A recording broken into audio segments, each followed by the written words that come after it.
We're running around like crazy and jumping through hoops and got in the contract. Okay. And this is after we lost out on like 4 or 5 deals. Okay. So exciting. There's a win. Right. We finally get to that point, and then we're in contract and everything's going good.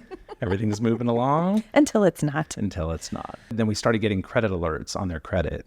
And I was like, well, what's going on? So then after I, refresh and repull credit and look at it, I'm like, well, it's Capital One. It's, all these credit card companies.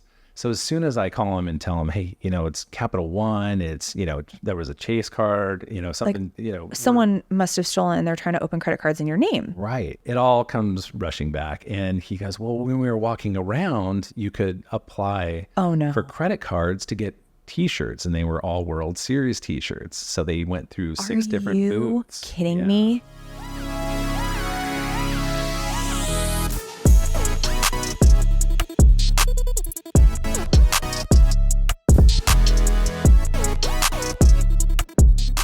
Hi, everybody. Welcome back to Behind the Lockbox. I'm Stephanie Zalowski. Cam is not with us this episode, so we miss her desperately. But today, we have Scott Swartz with us. You do. Hello. So Scott is the founder of the Loan Advisor Group. I got that right? You got that right. Yeah, this is kind of new. We'll talk about that in a minute. Is. I have personally been working with Scott pretty much my whole career. When you came into Sotheby's, what year was that? 2018? Oh my gosh. Yeah, that was probably 2018, 2017, somewhere like that. Okay, yeah. So really early on in my career. That's how we met. Scott was actually one of our in-house lenders. It's been forever, but Scott has been in the business for 22 years, which I was like, well, you're not a day over 25. So I don't know how that's happened. A little bit of grace. So do I, but I color it so you can't see it. And he is going to tell us some fun stories that he has. We're also going to take this episode to a little bit of an educational space, which we haven't really done in the past.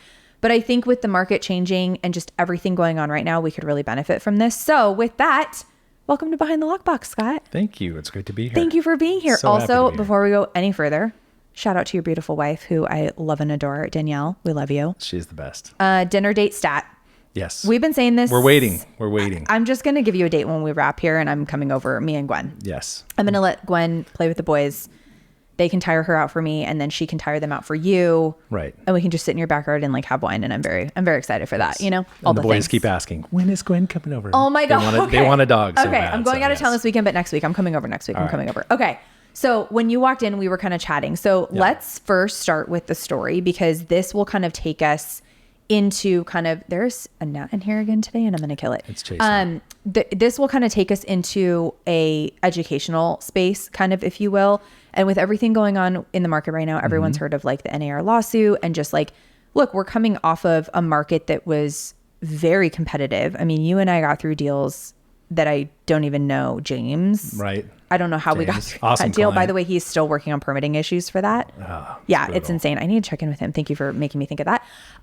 But we got through some deals. I mean, we closed stuff in 10 days, because back in the middle of COVID, we needed DU approved. We needed people to be through underwriting, really, if we were going to close stuff that quickly. Right. But let's first start with that story, and then we'll kind of talk about the do's and don'ts. Okay. When you're applying for a loan, because I don't think everybody knows this, which they'll find out why when you tell this story.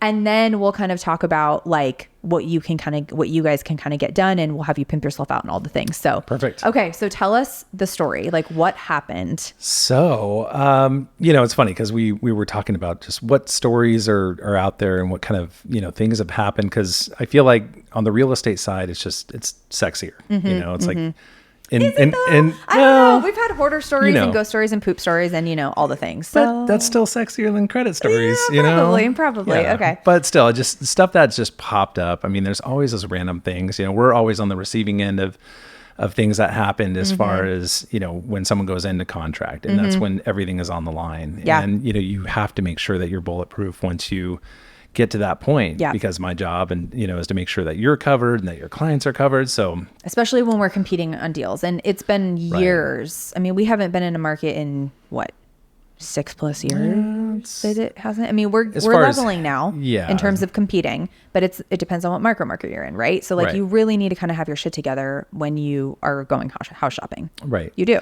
Yeah. And we've had just, probably the story that we were talking about was a client that had searched around, they had gone looking for 3 months and were doing everything they could to be highly competitive. They really maxed out their price points, were running around like crazy and jumping through hoops and got into contract. Okay. And this is after we lost out on like 4 or 5 deals. Okay. So exciting. There's a win. Right. Yep. Yeah. So we finally get to that point, and then we're in contract and everything's going good. Everything's moving along. Until it's not. Yeah. So we had them approved. Everything looked good. Then we started getting credit alerts on their credit. And I was like, well, what's going on? Oh, interesting. Okay. So for people who don't know, I'll stop you right there for a second. Sure. When you're in the middle of a deal with someone in loans, you'll get credit alerts. Like, let's say they go and buy a car or a big sofa or something like that. Like, you'll get an alert that something has hit their credit. Correct. Yeah. Okay. Just that they're having credit pulled. So we started getting those alerts, and it was like several alerts. And so usually that's an issue in underwriting. Same day, of course. same time. It's just like ping, It ping, just ping. it just starts hitting. Yeah, it'll come through from the bureaus, and then usually the underwriter catches it. And so once the underwriter catches it, that's when they go, hey, are they opening up new debt? Did they go buy a car? Did something happen? And so Because it doesn't necessarily say it. It'll just say it'll just be a hit on the credit. Correct. Yeah. I used to do underwriting back in the day. I mean, but those were the days when we weren't really pulling credit. So what am I saying anyway? Yeah. No, it's just if you had a pulse, right? It was Nina's. It didn't, no one come to Back us. in the It didn't matter. Anyway, yeah. Right. Yeah. Let's not go back to that. Yeah. Yeah. So that ends up happening. And of course, we start going, well, what's going on? So I call the client and I'm asking him, did you have your credit pulled? Did you have something happen? Or did you buy a car? Did you buy a car? Are you shopping the loan around? It's one of those things. I mean, a lot of people will go through and they'll get into contract and they'll go, oh, now's a good time to go look at a different lender or whatever it may be. And because if you get in with them, they'll also do a hard pull on your credit. Correct. Yeah. Yeah. So we start looking into it, call the client. He says no. He says no. He's freaking out, of course. He asks his wife. She says no. Everything, like, I don't know what you're talking about. Oh my God. So we start to kind of wonder, well, what's going on? And he has no recollection of anything that could have happened, should have happened, or anything like that. So I'm kind of like, well, we have to refresh credit, because then there were so many pulls that the underwriter requested that we refresh credit. So you're essentially pulling credit again. And I mean, I'd be freaking out. I would be thinking that somebody stole my credit, stole my identity, started taking stuff out. This happened to my brother recently. So yeah. Yeah, and that's kind of the road we went down. Is he was like, well, I have no idea what's going on, or he's like, I haven't bought anything. Right. Yeah. Interesting. So then after I, refresh and repull credit and look at it, I'm like, well, it's Capital One, it's, all these credit card companies. And so I call him back and I go, hey, we had to go through and do it. But the bigger issue at that point was credit dropped 50 points. Which is kind of a lot. It's kind of a lot because they were right on the borderline. It's 200, but it's still, I mean, shit, if your credit's dropping 200 points, then you're screwed. But 50 points is kind of a lot. It could take you out of the high sevens. I mean, or if you were already in the mid sevens, you're now in the low sevens. Like, that's not, Right. Well, and I should have, kind of in the very beginning, they were at a 700. They were slightly over. Oh, shit. They weren't even so this put them you're down in the sixes. Yeah. Right. Yeah. Yeah. That So could we're be in a the problem. mid sixes. Right. And all hell breaks loose. Everybody's freaking out. It's the dream house. His wife, he wants to make sure she's happy, and he's, excited to buy it. The kids are happy. Everybody's, of course, wondering what's going on. So as soon as I call him and tell him, hey, it's Capital One, it's, there was a Chase card, something, someone must have stolen, and they're trying to open credit cards in your name. Right. Yeah. And so immediately once I let him know that that's, who was pulling credit, then it all came flooding back. And he's like, oh no. He's like, my son is a huge fan of, baseball, and his team, they had gotten into the World Series. Okay. So they went to the World Series, which was awesome experience. Great. Right. So when they were Did you have to pull your credit to go to the World Series? You would think. I mean, this is several years ago to leverage, to get tickets nowadays. You may have to. You might have to sell your firstbborn to go to the World Series, but yeah. Yeah. So it all comes rushing back. And he goes, well, when we were walking around, you could apply for credit cards to get T-shirts, and they were all World Series T-shirts. So they went through 6 different booths. Kidding me? Yeah. First of all, I don't care how much I want a T-shirt. By the way, I get a lot of beauty products at Ulta, and those motherfuckers, every single time I'm there, you've been a pre-approved. I'm like, I don't want, can you permanently click no? I do not want your damn credit card. Yeah. The airlines, when you're on the flight and, you know, Alaska and Just American or sign whatever, up. just sign up. Like, you get all these bonus points. And it's like, no, thank you. How many did he sign up? Did They he think signed that, up for 6, if I recall so correctly. did he just think that he's giving them his information? He wasn't actually applying for a credit card? I think he knew, you know, and it's one of those things where it's the But hindsight the average thing. what do you mean? I wouldn't even apply for Right. one because I know it would hit my credit. Did he not? What? Yeah. So, 6. 6. Okay. Yeah. Did they get the house? They got the house. We had to move things around. It dropped their credit score, of course. We ended up having to put a little bit more money down, which they got a gift from family. Oh, okay. Still closed on time. Of Hey, course it did, Scott. that's a winner. You know, That's yeah, exactly. That's a winner. win. That's a win. That's a win. Go out, do whatever you want. Okay, You get so it done on time. Let's talk about this then for a second. Yes. So, God forbid something crazy like that happens, or you have fraud because look, if you get fraud and you freeze your account and like, or your credit, and like that's happened to my brother. Someone tried to take a loan out in his name. Someone got a hold of his social. I mean, it was a whole thing. So, you know, he wasn't obviously applying for a house or anything at that point. But if this happens to someone or they make a stupid mistake, there are ways around it. It's just not maybe always going to be as pretty or easy. Right. And there may not be, right? I mean, there might. There may not be. It depends on the situation, of course. Yeah, I mean, had their credit gone down farther, it would have been much more difficult because they were, Okay. you know, Okay. luckily they were putting down a certain amount that, you know, was like 10%. They had to end up putting 20% down to still get them to where they still qualified, and we flipped it to a different type of loan. But still, yeah, it's one of those things where, again, usually you can go through and patch it up. This was a week ahead of our closing, so we really had to scramble. And like get something done now. Right. Yeah, because of course, you know, I've got the agent going, wait, what? You know, and it's one of those things too, where again, everybody kind of gets suspect, and it's like, well, look, they had their credit run and it happened. And I talked to some buyers about this stuff. I mean, if it's people who are savvy and have bought many homes, I typically don't mention it. But do you guys do that? You also, I assume, say, hey, look. Yeah, I please think don't. ahead of that, especially with first-time home buyers. Yes. I mean, but it should be one of they those just things. don't know. Yeah, they don't know, and Right. they get excited, you know. So immediately it's like, hey, let's go, you know, Furniture let's go shopping. Furniture shopping. That's the big one, I feel like, is furniture shopping, or, you know, they get really pumped and like, you know, all of the like living spaces or the Jeromes or whatever are like, hey, 0% for 24 months. And then you can finance all this new furniture for this big house that you're buying, but you cannot do that. Everyone hear me. You cannot do that till you close. You need to close before you do that. So that is definitely a conversation I have with first-time home buyers of that, because it's typically that. It's typically not a car or a credit card or anything like that. I have seen where some people have shopped.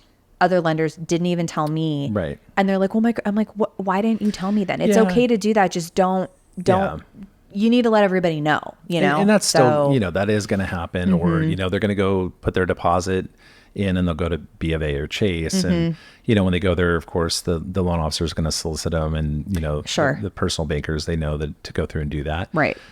So that stuff does happen, but still those aren't as detrimental as the debt inquiries and stuff like that. It's still not a good thing because you still have to explain it and you do run into it, but yeah, it can turn into turmoil.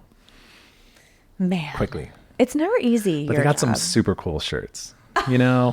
I mean, they were free. World Series kind shirts. of. It just cost them that extra 10% I was going to say, not really. It cost them 10% of their freaking mortgage, these t-shirts. Yeah. Did the wife murder him? Because I probably would have murdered him. She wasn't thrilled, you know? No, I would not be. I would be less than thrilled. Well, you know, I mean, you know how also, it is. I mean, I feel like we all kind of work the same as far as... I feel like I'm a therapist half the time because I bridge the gap on that one where I'm like, you know what? This should be like therapy right now, where I'm like telling her not to be upset. It happens. It doesn't happen that often, but your husband is an idiot. I just want to let you know. I just, you know, you're in the right here. I think about it. If I was there, I would hope someone would come to the rescue as the professional and kind of bridge the gap, you know. But yeah, she was not thrilled. No, I would be freaking pissed. Well, and again, this was after 3 months of searching for homes. Yeah, you're losing out on 5 different offers. Also, if I was the agent, I would also be... Agent was not thrilled. Not thrilled. Yeah. Not thrilled. Because again, we're having these conversations. If you're good, and I'm sure the agent was, like, you're telling them, don't buy it. But I understand that doesn't necessarily seem... He wasn't buying anything. Right. I get it. I don't think it fully registered with him that they're actually going to pull credit to actually open There's up. no way it did. Yeah. You know, And there may have been a couple of drinks before the game and the tailgate and all that stuff. it was a World Series. It was a World Series. Excited. You'll do whatever you want for your Excited kid. to be there, you know? Yeah, your kid wants a shirt. You get it for him. God. I mean, you know. I got 3 of them, so I get it. That whole brute that you have over there, you know, they're like, Dad, I want shirts. You're like, okay, but you're not going to pull your credit 6 times for that. No. Jesus. Anyway, that's wild. Yeah. Well, I will say you have gotten us through some insane deals. Like stuff that I really thought was not going to close. We talked about him at the beginning of the podcast, James's house. Yes. There was things that were not disclosed to us that we did not know right away. We were trying to work through that and work through the city, make sure things were still, I mean, we got it done though. We got it done. We got it done. I think the biggest thing is we're in such an odd industry of individuals that sometimes, you know, the right ones or the bigger producers or whoever it may be, they're really good at collaborating. Yes. They're awesome at that. And they go into it with that mindset. Yep. Whereas I think the people that may have more of a desperate, you know, not desperate, you know, talk about our sometimes, but, you know, it's one of those things. Yeah. Or, you know, it's just a different way that they work, and they don't necessarily understand the industry. No. They don't have the, you know, they haven't gone especially through the multiple brokerage that we're referring to. It's very Yes. transactional. And it's very, I mean, I'll just call it out. It's Redfin. Like there are 6 different agents for it. You know, you're not getting a single agent through the whole process. Right. This agent was actually a very high producer with them. She's one of their top and gets a ton of listings. But again, it's a little bit of, you know, and come for me or don't. I don't know. I mean, it's the turn 'em and burn 'em mentality. Like it's a very different way of working. Right. Where again, you and I, any agent that I'm doing a deal with, I put you on all of my emails so that the other agent knows, here's my lender, here's his information. He's available. He's not working at Bank of America like I used to. 8 to 5, punched a clock. Right. I was out. I was not available on the weekends. Not answering the phone. Not answering the phone. I don't even have their cell phone numbers. Like it's very important who you work with. And again, same on the agent side, right? Like we want to collaborate with each other to get that deal done for our clients. I want to be able to tell my buyer, this is the best agent. You know, I have a relationship with them. They will take our deal over, you know, likely we got to come in with the right offer, of course. But like, you know, the fact that I have that relationship already gets us in the door immediately. And I have the best lender on our side. He'll answer my call on a Saturday if we're scared about something or something comes up and we're like, hey, is this even still going to happen because of X, Y, and Z? You might not be able to look at anything till Monday, of course, when market's open, but you're there. And so we appreciate that. So it matters. You have to be able to collaborate with each other, and we're all working towards the same goal: listing agent, selling agent, lenders, like everybody. So when that doesn't happen, it's quite frustrating. Yeah, and it is. And it's just, again, you usually see it where it's usually the bigger producers that just, they have a way of understanding because they've been down that road. Yeah. And it's, you know, there's so many people in our industry that think by trying to bulldoze through things or letting the emotions take over, it's like, you're not serving your client. You're not going to make a difference necessarily. You know, granted, there's, you know, as many horrible agents as there are, there's horrible lenders. So it's the same thing where we're just kind of running in this group of people where it's like, you really, you know, who you work with matters. It does. Yeah. And I think as soon as we set out in a transaction, my goal is to be as transparent as possible. Yep. You know, not only with you, but also with the, you know, the other side. If it's a listing agent or if it's the buy agent, you know, we want to make sure that they understand, because I feel like the more proactive, the more communication they get, then they rest assured. They're like, okay, but well, do you they're know reaching how out to rare it me is, though? versus me reaching out to them. As a listing agent myself, I have yet in my career to have a lender reach out to me the way that I know you reach out to the other side for me. Right. And say, hey, just wanted to touch base. Do you have any questions? This person's totally qualified. Or respond back on the emails. Like when I CC you on a buy. So if this is confusing for people. So if I have, like, if Max is my buyer and you're our lender, I will submit our offer. I will CC you on the email. Right. And I will tell the other side, the other agent, hey, here's my lender, Scott. If you have any questions about, you know, Max's ability to close or, you know, how approved he is or whatever, you know, I'm forgetting the verbiage right now, but you know what I mean? And Scott always replies and says, hey, I'm here if you have any questions. He's fully approved. We're getting him through underwriting on Monday. We're good to go. Let us know if you have any questions. Right. Rarely when I get offers is the lender ever on the email. is it ever broken down the way that we break it down? And I know you have called and updated the other side. When I'm on the buy side, you've updated the listing side. This just happened a couple months ago on our Claremont deal. Right. And she was kind of weird.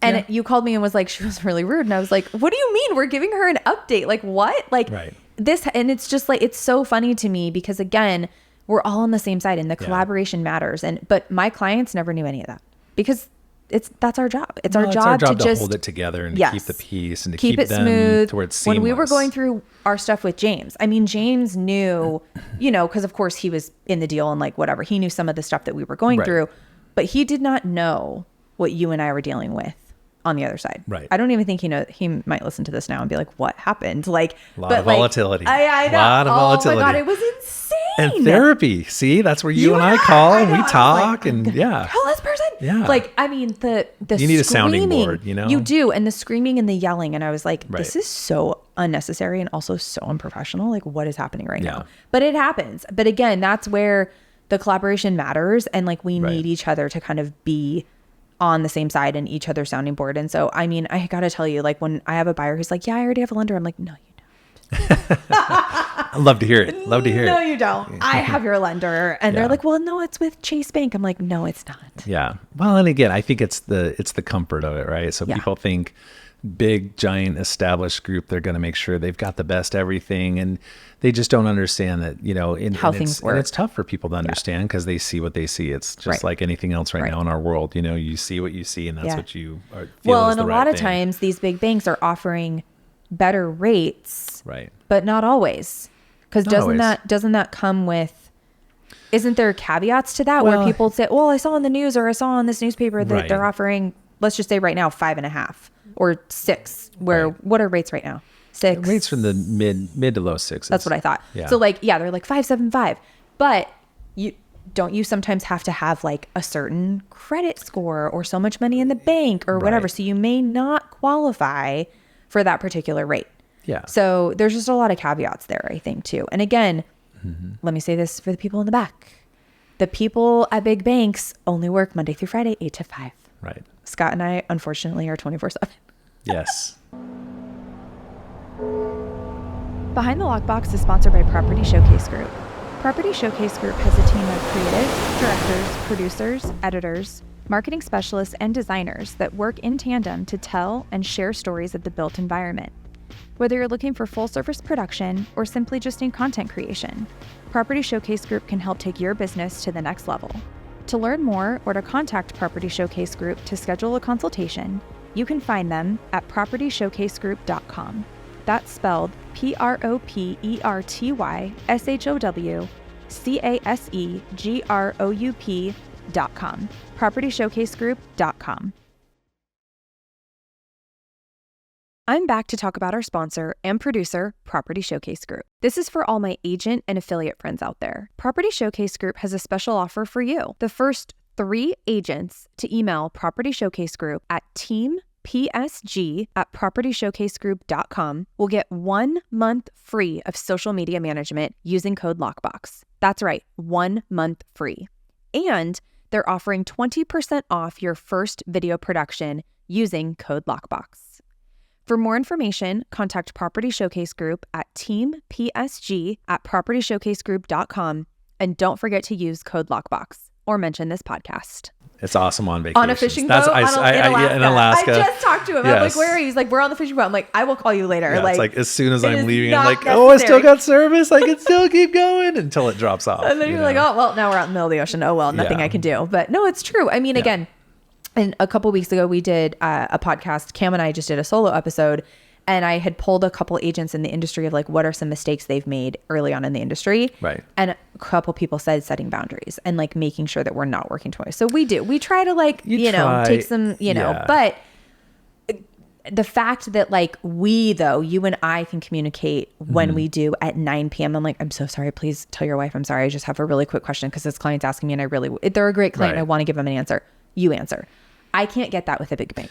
Yeah. And that's the difference. In my whole thought process through, 22 years of doing this, and I feel like I've been highly successful at it because of it, is I put myself in the shoes of those clients, right? So it's like if I were, laying next to Danielle in bed and we'll keep it clean. So, and we're reading a book because we read all the time. I don't know. But we're this being like, oh my she better watch God. it. Yeah. So, it's one of those things where it's like, if you're sitting there and you're talking about it and it festers, I mean, I look at it like, it's just like anything else, So for me, well, that's what Cam and I said is like, for us, like, I don't want some messages I leave on red. I'm like, this can wait till the morning. And it depends on the client. Right. But like, that's where I want to, then it's off my plate. And I feel like it's a quick answer. It's like, hey, it's okay. I know it's 7 p.m. I'm eating dinner with my family. I'll get back to you in 20 minutes. I'll send it when I'm done eating. Great. Right. And then I don't have to deal with it tomorrow. Like we come from that similar mindset, and Cam is too, because then you're thinking about it all night, or you can't sleep, or it's like, just take the 5 minutes and send it. Yeah. You know what I mean? Well, again, some stuff can wait. Yeah. And I think on our side, it's even more critical though, because usually, that's the only time that they have time to sit down and really talk about it, is 8 o'clock, 9 at the dinner table the after kids work. are in bed. Yeah. So now it's like, well, I wonder if Scott locked our loan. Well, how does that all work? And right. so Or they're running numbers together, like what our Claremont, clients did. And they would sometimes in the evening be like, hey, Scott, can you, and they're amazing. Like awesome. they're like, answer tomorrow. It's not a big deal. But that is when they're running numbers in the evening after dinner. They're sitting down, they're talking, and they're trying to figure out what is the best route for them to go. Right. And so it's better for us but again, you're not going to get that with a big bank. Yeah. You're not. Well, and I think it's a comfort. I mean, that's a service level thing too, for sure. Most importantly, because that's what keeps it streamlined. Yeah. That's what keeps it. And it's funny because I feel like I have kind of, I'm not pitchy. I'm not gimmicky. That's probably, that's why we get along so well. It's, and that is the one thing about our industry is everybody's, kind of out there like, hey, you know, so. And that's great. True. Hey, it works for certain people. Sure. Can't knock the base, but it's not my thing though. It's not my thing. Yeah. But when you're real with people and you give them an honest answer and they know that they're being taken care of, that's what keeps it streamlined. 100%. So that's what makes it go from it. And that's kind of what I was saying as far as when I usually bring on a new client and I'm speaking with them, I go, well, this is what we'll do just so we make sure you don't have that horrible experience that maybe some of your family or friends have had. Yeah. Almost every time I get an answer of, oh yeah, I've heard this could go horribly wrong. Yes. And so we have to alleviate that. And that's what keeps it streamlined is that constant communication, transparency on both sides. And and deals will flow much, much smoother that way. And then it's not chaotic. It's not, again, it's not the Monday through Friday, 8 to 5, I'll deal with that Monday. Sometimes stuff falls apart over the weekend. I mean, it is what it is. So, okay. With that, give us maybe, are there like 3 do's and 3 don'ts that you can think of, or some do's and it doesn't have to be 3 and 3, but like don'ts. I mean, I kind of stick to, really the big one is freeze your credit. You kind of, in what people in our industry typically do say is just freeze your financial picture. So you want to freeze everything. You want to make sure you're not going out and buying, the new car. You're not going out and spending money or lending your parents money because they need $30,000 for something. Because again, it depletes everything that you're looking at. So when we do a pre-approval, we have everything in order. We know what we know. And so whatever that can do to change for the negative, we want to avoid. Yeah. So credit pulls, money I like going that. out. Freeze your financial picture. Whatever it was when you submitted and this is what you've been approved for, do not touch it. Do not let anything else move from that point. Yeah. Is that a hot tip for everyone? Should they kind of call the credit bureau and kind of freeze everything so that nothing can be opened? Yeah. Do they physically need to do that, or no, just like metaphorically, like don't? Well, you definitely want to freeze your financial picture as far as not having credit pulled. Right. Our big thing now that we're doing, and we're doing it with all of our loan officers, is we do send out an email basically letting them know to go through and get on the DNC list, do not call list. Just because right now where volume has shrunk, credit bureaus really are there to kind of be a business. And so a lot of the time what happens is if someone's not on the do not call list, once their credit's pulled, it's like 50 calls, and it's because they sell the information off. Those bastards. Highly annoying. I mean, wow. Yeah. And it's horrible for the client. It sucks because, they're sitting there going, gosh, you just pulled my credit. Now I'm getting all these calls. So we have an auto alert that as soon as they go through and complete their application, we send them the link to the do not call list. That's good. Yeah, and does that alleviate all of it or just most of it? All of it. It does, because it's illegal. illegal. It can take some time to get there, but yeah, usually it should. Once they're signed up, it's pretty immediate. That's good. Okay, so that's a good one. Right. Any other do's? Dues, I mean, I think just keeping your financial picture stronger. That's the main thing. Right. Like So, keep your payments on time. right. Don't let anything lag. Keep Do saving not money. You keep know, saving it's like money. you have a big financial transaction going on. So, you know, if you get that bonus from work and instead of going out and going to Vegas, then, you know, put that money in the bank. Please don't go to Vegas. Yeah, don't go to Vegas. Don't apply for credit cards when you're in Vegas. Okay. Correct. What are some big don'ts? Obviously, we already talked about no purchasing things. Is there anything like that smaller or things that like, I mean, smaller, it's really, I mean, as far as don'ts go, it's really just, I mean, credit and assets, those are the making main sure things. that's all in line. Yep. Yeah. Don't co-sign for anything. I was actually going to bring that up a second ago when you were like, don't lend your parents $30,000. Don't co-sign Right. a lease on an apartment, a car, whatever, for your kids or for your parents or for a friend. Yeah. Or anything like that. And no big like withdrawals out of your bank account, right? Like you can't just lend or even move money around. Well, and you can, it's just then you open it up to where ideally don't move it around. Just, yeah. I mean, just because then you deal with the Patriot Act, which is, you know, you're sourcing money and you got to paper trail everything. And then when I call them, I'm like, hey, is what you're saying. Okay, great. Don't launder money. They don't like that. They frown upon that a little bit. Unless you're sending it to the IRS, they do not like that. So no washing money. Damn yes, no. That was like my whole point. Okay. Anyway, sad. But what I tell clients too, like sometimes they'll call me and say, "Hey," and I'm like, "Call Scott. Call Scott." Like I'm not going to tell you yes or no. I already know the answer to this, but just call Scott because I want them to hear it from you to make sure that they're not doing anything that's going to, you know, be detrimental. And I appreciate that because honestly, it does make it easier because sometimes what they're trying to do, there's another way to do it that isn't going to affect their situation. Right. So again, keeping things streamlined, they can still live their life and they don't feel like, oh my gosh, I'm going through to buy a home and everything stops. You know, so you're like, come on. Yeah. It's going to be okay. It's going to be okay, guys. It's going to be okay. Sit back on the couch and I'll talk you through this. And you always do. Always do. I know. It's great. I try. Well, that's good. So those are really, I mean, again, it's just to drive this home again, freeze your financial picture. Like just Easiest way to put it. Mess with any of it. Yeah. Whatever you got pre-approved at.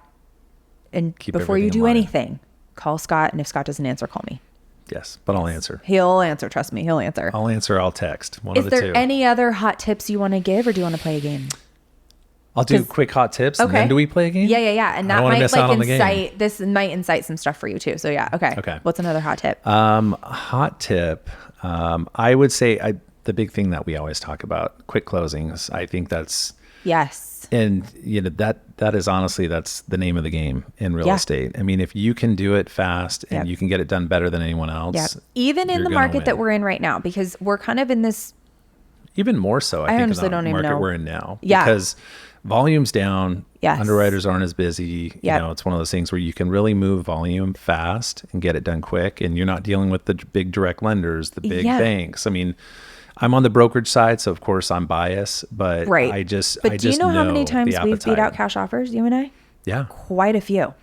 Because when you have someone, again, when the client is ready to go and they are submitted into underwriting, everything's looking good, or even if they're not, and you're like, look, these are straight W-2 employees, assets are really clean, they don't have like, you know, businesses and kids and houses and all these crazy things. They're just like two, you know, single people, whatever the case may be. When it's really straightforward like that, it's so easy. I mean, I think we closed our Claremont one in like, we could have closed in 17, but we closed in 21, didn't we? 17, yeah. And like, you know, cash typically will close in like 10.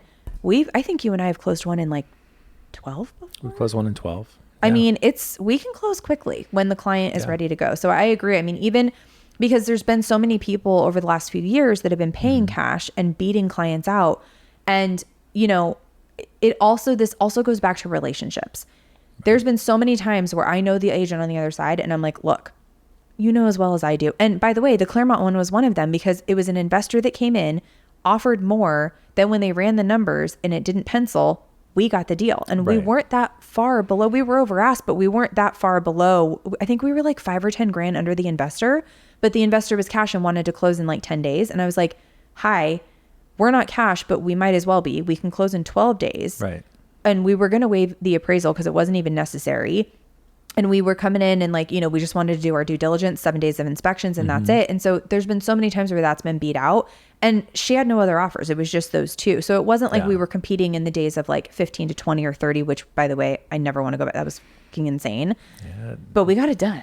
We got it done. I won every time. And the first time I lost, I was very pissed off, but it's still like closing quick is the name of the game. And also why drag it out for 30? Like, half the time when you're when people just want a traditional, and sometimes the other side needs it because they need to move out and whatever. But once we remove that contingency, we're just kind of chilling for 10 days. Yeah. And I'm a huge fan, and something that, over the years, I know we've talked about this too, is you may go back to them and go, hey, let's do a 14 or a 17 day close. I'm like, no. We want to do 30 days because the, clients want to get their stuff ready or whatever. Right. Do a 17 day or 14 day and do a free rent back. Yeah. That's appetizing for a seller. 100%. Like, okay, so I'm going to have all my money 2 weeks ahead of moving, and I'm set to go, and everything is done, and there's no less risk. Yep. I mean, that's and I just did this on a property with John Selby, actually. Hi, John.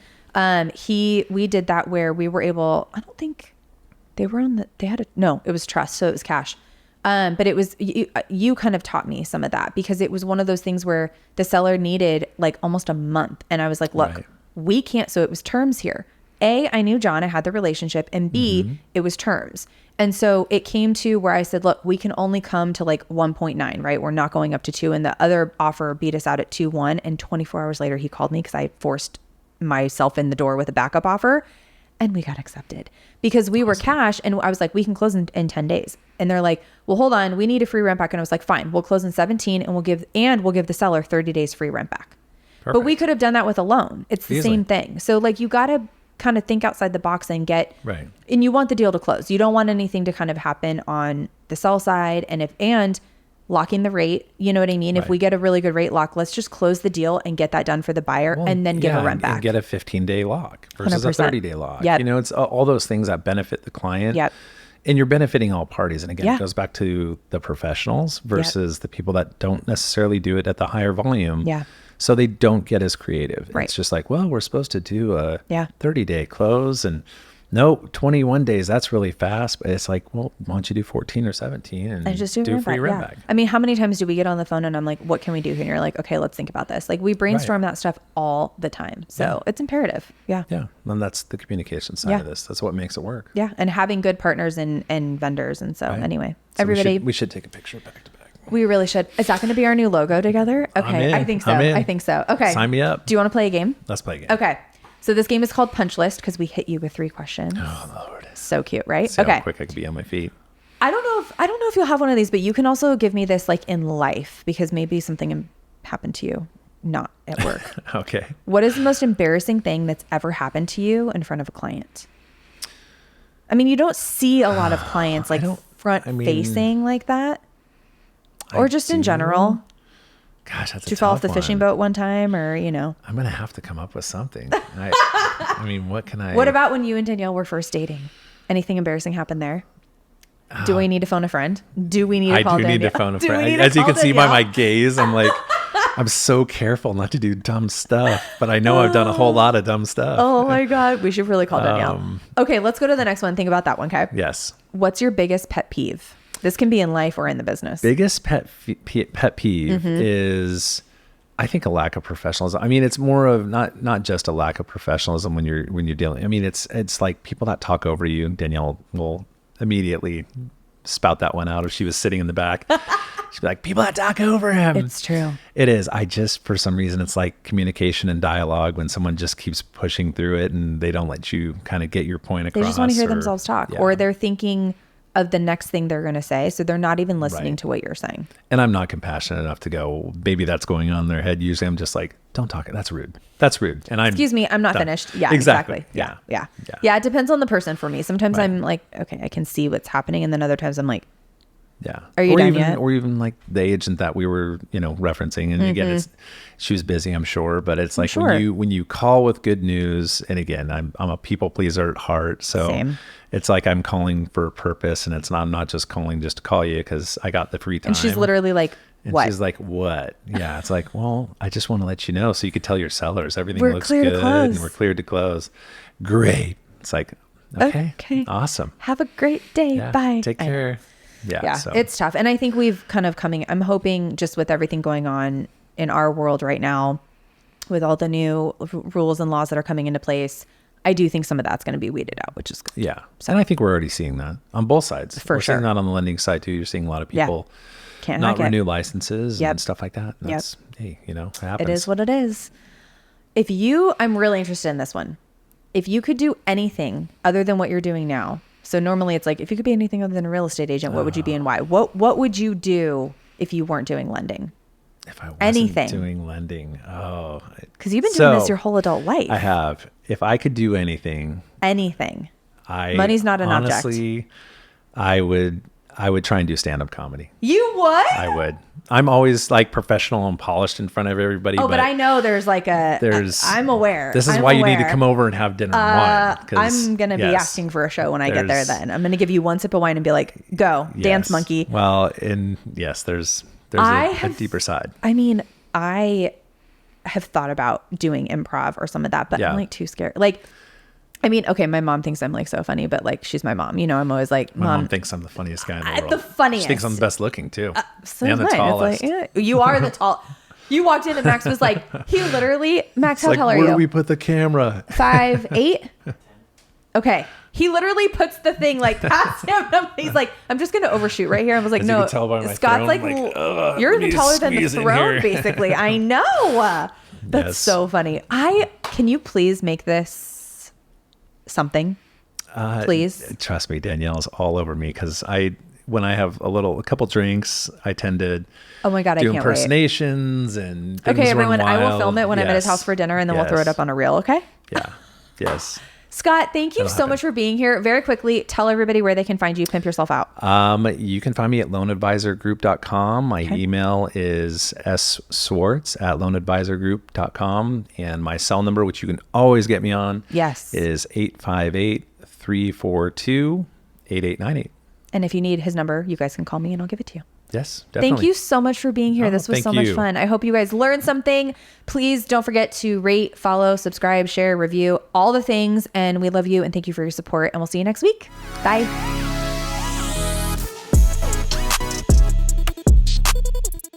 Thanks for listening. Behind the Lockbox is produced and edited by Property Showcase Group. If you like this podcast, please share it with your friends. Don't forget to subscribe, rate, or review this podcast. Thanks for your support. See you next week.